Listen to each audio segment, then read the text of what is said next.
na gano'n sa akin, nagpilit na mag-apply ka dito, mag-apply ka dito. Tapos lagi niya akong itinatawagan kada may hiring sa ALSA. Ay ako busy pa nun ako sa Pinas.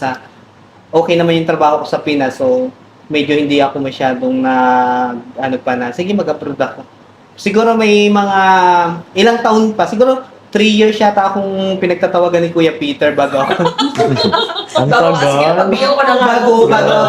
Bago ako mag-decide. Ayun. Eh, sa tulong naman niya, yun, naging nasa magandang ano na ako. Ito na ako kay Eden's Garden.